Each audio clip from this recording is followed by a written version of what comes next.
biasanya kalau di kampung tuh kan bumbu ya memang basah. Kita nggak punya alat yang canggih untuk mengeringkan terus baru. Simpelnya nggak ngerti caranya. Karena memang peralatan yang masih tradisional gitu. Tapi setelah kami lihat gitu ya kesini makin ngerti. Oh, yang basah karena ini udah dioseng pakai minyak itu lebih enak, lebih dapat rasanya. Jadi otentik desonya itu lebih dapat gitu dibandingkan yang kering ya.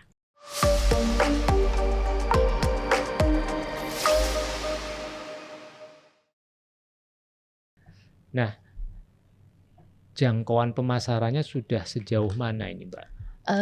Untuk domestik kami bisa ke seluruh Indonesia karena sudah ada di toko ijo gitu ya. Jadi sudah ada di marketplace. Tapi kalau untuk ekspor kami bekerja sama dengan William Wongso Kuliner. Jadi memang ya Pak William itu sangat membantu kami UKM ini untuk memasarkan bumbu Mbah Jo gitu. Jadi beliau bawa kemana-mana, terus akhirnya restoran-restoran yang memang bekerja sama dengan beliau, akhirnya kontak ke kami, terus jadi ikut beli gitu. Ke negara mana ekspornya? Ke Singapura, ke Australia, ke Singapura, terus ada beberapa negara Eropa juga yang Pak William juga bawa. Ini berarti untuk restorannya Om William itu ya? Garam Merica ya? Garam Merica salah satunya ya. Lagi happening tuh. Iya. Rupanya rahasianya di sini. Sebenarnya masuk akal sih, Cak, kalau misalnya ngomongin bawa bumbu dari Indonesia. Karena ya itu tadi, bawangnya sana sama bawangnya sini kan beda. Saya pernah waktu itu saya di Paris, saya bikin kare. Kita nggak punya santan. Ya udah di pasaran tuh adanya santan kering yang bikinan Thailand. Pas tak icip gitu, kok jadi kayak masakan Thailand ya rasanya gitu. Karena ya sama-sama santan tapi somehow ada aroma dan ada rasa yang Thailand banget gitu menurut saya tuh kayak karinya Thailand jadinya. Gitu. Memang itu menjadi faktor penting. Makanya tadi saya sampaikan di depan ketika hari ini kita punya program Indonesia Spice Up the World itu untuk mendorong pembukaan restoran-restoran Indonesia, dari hulunya juga sebenarnya harus disiapkan dalam bentuk pasokan logistik bumbu seperti ini gitu ya. Dan juga rasanya ini juga bagian dari bagaimana kita menceritakan atau memberikan palet rasa Indonesia itu ya yang kayak begini. Rawon itu ya rasanya begini gitu ya. Yang perlu disampaikan kepada masyarakat global gitu ya. Dan saya lihat di kaosnya ini kan bumbu lokal market global. Ini sangat menarik ya. Saya juga suka tuh kalau saya ngobrol dengan Om William, otentisitas itu penting gitu ya. Nasi bungkus ya nasi bungkus, nggak usah dibahasa Inggrisin. Betul. Jangan sampai dikira karena kita nggak standar gitu ya, rawon kok nggak enak gitu. Jangankan orang luar negeri yang dari kecil nggak pernah. Orang Jakarta, orang luar pulau misalnya yang tidak tumbuh besar Jawa Timur, kalau kita kan sarapan aja rawon ya Cak gitu ya. Udah tahu nih standarnya di mana gitu. Mereka pernah kemarin di Twitter ada yang bilang rawon nggak enak gitu. Karena kan rawon di tes Atlas atau apa lembaga survei gitulah dapat nomor 1. Terus dia bilang, wah nggak enakan ini. Saya bilang salah kali rawonnya gitu. Salah kali rawonnya, mungkin belum kenal standar rasa yang di mana gitu. Oke. Tentunya ketika bicara bumbu ini salah satu selain bahannya harus fresh, harus kemudian original gitu ya, otentik. Pasti ada apa tuh namanya istilahnya? Resep raciannya. Yang harus terjaga karena harus standar gitu kan supaya rasanya nggak berubah gitu. Bagaimana Mbah Jo menjaga ini Mbak? Sebenarnya kalau resepnya sendiri itu nggak terlalu rahasia amat.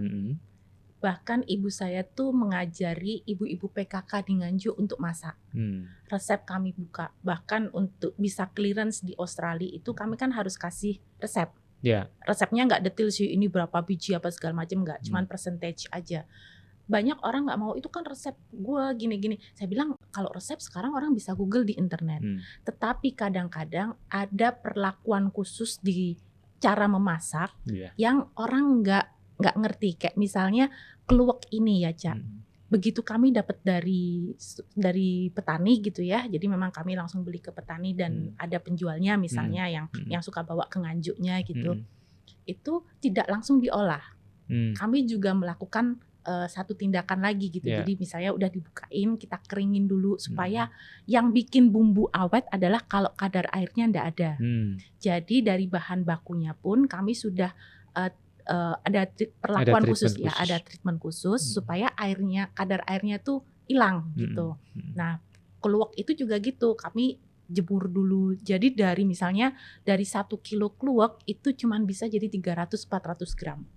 Jadi dikeringin dulu. Ada yang bisa sampai 6 bulan. Nah, itu cara kami juga sekarang mengakali bahan baku yang nggak bagus misalnya panenannya. Gitu. Jadi demikian. Jadi, nah, kenapa kami ketika ibu saya ngajarin ibu-ibu PKK yang lain, ada muridnya sekarang jualan bumbu juga di Nganjuk dan kami seneng-seneng aja gitu, karena kan market kan luas sekali ya. Tapi rasanya enggak sama. Karena perlakuan itu tadi. Mereka enggak telaten. Beda. Ya, dan mereka enggak telaten. Udah tahu ini harus misalnya sampai kelihatan coklat baru nanti minyaknya dimasukin, atau ini nanti sudah kering baru minyaknya dimasukin, misalnya seperti itu. Mereka nggak mau nungguin. Jadi tidak hanya bahan baku dan resep, tapi juga perlakuan gitu. Jadi pas feelingnya gitu loh. Iya. Bahkan urutannya berubah itu berubah. Betul. Urutannya berubah, ya kan? Kita berubah juga. Iya. Bikin sambal kapan nyemplungin apa tuh namanya, terasi atau asemnya. Iya. Ada urutannya kan? Betul. Ada urutannya. Itu pun kalau porsi kecil orang Jawa bilang kalau nyambel cabenya nggak ganjil kan cemplang gitu ya. Jadi bisa jadi juga kalau sambal bajaknya Mbak Jo pasti kiloannya ganjil. Gitu. Iya. Nah ini kan tadi disampaikan sama Mbak Ruth, ini kan dari ibu. Betul. Gitu ya awalnya. Gitu. Nah apakah ini sudah menurun ke Mbak Ruth? Kebetulan saya tuh quality controlnya. Jadi ibu saya itu dikaruniai ketelatenan. Jadi ibu saya tuh tekun orangnya. Kalau saya kurang tekun gitu ya, kelihatan gitu. Tetapi saya punya palet rasa yang cukup sensitif. Jadi ketika dia kirim ke saya bisa tahu nih. Dulu saya minta dikirim dulu sebelum dipasarkan, apalagi untuk market Jakarta gitu ya. Dikirim ke saya dulu. Sekarang saya sudah agak berani melepas ke ibu saya untuk ini. Kalau saya udah diajarin apa segala macam, tapi memang karena standar QC-nya di saya, jadi ya kurang lebih aman. Jadi saya bisa kalau di sini tuh kalau ngarang pun cuman karena bawangnya mungkin bukan bawang dari Nganjuk apa-apa itu saya mesti tambahin apa lagi ya, harus apa ya gitu. Jadi sampai ketemu rasa itu tadi. Itu agak susah sih. Kami mau memperbaiki hal itu. Karena kan masih tergantung sama orang ya. Iya. Betul. Nah, sebagai usaha UKM, UMKM, bahkan usaha rumah tangga kan ya? Iya. Masih PRT. Ya. Izinnya belum BPOM kan? Belum. Kendala apa yang dialami waktu ini, terutama soal perizinan, soal gitu-gitu deh? Susah nggak sih? Kebetulan kalau perizinan kami banyak sekali dibantu oleh perindustrian Nganjuk. Jadi itu tadi yang saya bilang, ibu saya mendaftar 10-15 tahun yang lalu itu belum banyak UKM Nganjuk. Dan ibu saya cukup aktif gitu ya, dan di kampung juga cukup aktif ngajar PKK karena dia pengen merasa berguna itu tadi, karena dia juga basicnya guru, seneng ngajarin orang gitu ya, banyak masak apa segala macam. Dari situ natural aja Pak. Tiba-tiba udah punya izin belum, sini dibantuin gitu. Bukan karena kenal orang dalam, enggak, tapi karena ibu saya juga aktif, banyak memberikan pengajaran ke PKK. Oh ya, aktif di Dasawisma gitu ya, ibu kampung gitu ya. Akhirnya ditanyain sama kelurahan apa dan menjadi produk unggulan Nganjuk gitu. Jadi dari situ jalannya lebih mudah. Mungkin buat teman-teman UKM juga kadang-kadang bilang, aduh susah banget surat-surat. Saya bilang aktif aja. Dan sebenarnya juga pemerintah hari ini juga sudah berkomitmen untuk mempermudah easy of doing business ya. Jadi perizinan juga nggak rumit lah gitu sebenarnya. Ya apalagi untuk PIRT. Ya. Kami halal juga ada, juga bahkan dibantu. sudah bersertifikat halal ya, bersertifikat halal. Jadi bahkan untuk pengurusan halal 13-nya halal. Waktu pertama dulu baru 8, sekarang udah 13-nya itu sudah halal.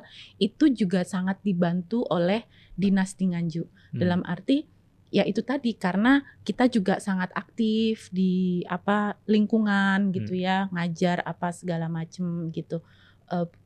Mereka juga, ini Bu Nani belum punya apa, ibu saya namanya Bu Nani. Bu Nani izinnya kurang nih, ini nanti usahanya didaftarin. Mereka yang mengingatkan. Ya, menarik. Nah, Mbak Ruth kan backgroundnya seorang business development, gitu kan. Selain tadi kan kita udah ngobrol banyak tentang aspek produksi lah ya, menjaga otentisitas dan sebagainya. Strategi promosinya gimana? Kalau sekarang kami masih organik, dari mulut ke mulut gitu ya. Kemudian sosial media juga tidak terlalu begitu aktif karena memang market terbesar kami adalah B2B. B2B, ya, retail ada tapi tidak begitu banyak gitu. Kemudian saya juga banyak mengadakan kolaborasi gitu. Jadi kayak nanti minggu depan saya mau ada satu warung di Jakarta yang lagi happening gitu ya. Saya mau masak bareng gitu. Jadi lebih seperti itu sih, lebih ke lebih beauty gitu ya. Ya. Lebih beauty dan artisan, lebih intimate. Ya, jadi lebih ke kayak cobain dulu nih, ini masaknya begini. Jadi kayak benar-benar mengenalkan rasa Nganjuk gitu. Karena saya tahu teman-teman saya yang dari Malang misalnya mungkin nggak cocok dengan rawon Nganjuk karena mereka terbiasa dengan tone rasa yang beda gitu. Karena rawon Malang menurut saya tuh agak beda sama Nganjuk gitu. Ya bahkan kalau ini teman rasa, kalau bicara rawon ya, antara rawon Surabaya, Pasuruan, Malang, Nganjuk, beda. Medion itu beda. Betul. Gitu ya, beda. Dan memang ya itulah gitu. Palet rasanya yang ada di Jawa Timur itu seperti itu. Oke, terima kasih Mbak Ruth. Di sesi akhir ini sebelum kita tutup nanti silakan nih Mbak Ruth, apa yang mau disampaikan kepada teman rasa, mau mempromosikan atau gimana kalau teman rasa mau order? Oke. Kalau kami ada Instagramnya bumbu.mbahjo. Bumbu.mbahjo. Ya, bumbu.mbahjo. Itu kadang-kadang di situ karena bumbu Mbahjo ini satu bumbu bisa berbagai macam masakan. Dia bisa jadi bumbu dasar ya? Betul. Jadi kayak misalnya gulai gitu ya. Saya lagi pengen bikin tongseng, saya masukin aja tuh. Dengan bumbu gulai, tinggal tambah kecap, tambah apa gitu. Bikin semur, misalnya semur Betawi, saya pakai bumbu opor. Bumbu opor, tinggal tambah pala dan apa itu? Semur cengkeh. Pakai kecap. Pala dan cengkeh gitu. Jadi tinggal tambah-tambah aja gitu. Bahkan beberapa restoran di Bali ada bumbu kare, jadi bumbu dasarnya Bali gitu. Ya. Jadi itu tadi mitra teman rasa, IG-nya Mbak Ruth. Ya. Bumbu.mbahjo. Bumbu.mbahjo. Mengejanya juga harus medok. Bumbu.mbahjo. Gitu ya. Harus ada medoknya. Ya, jadi ini bahasa Inggrisnya juga accent Nganjuk.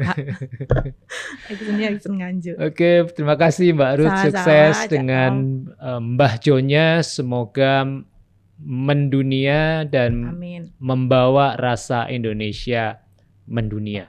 Amin. Demikian teman rasa episode kita kali ini. Terima kasih sudah join dengan Aku Rasa, Akar Kuliner Nusantara.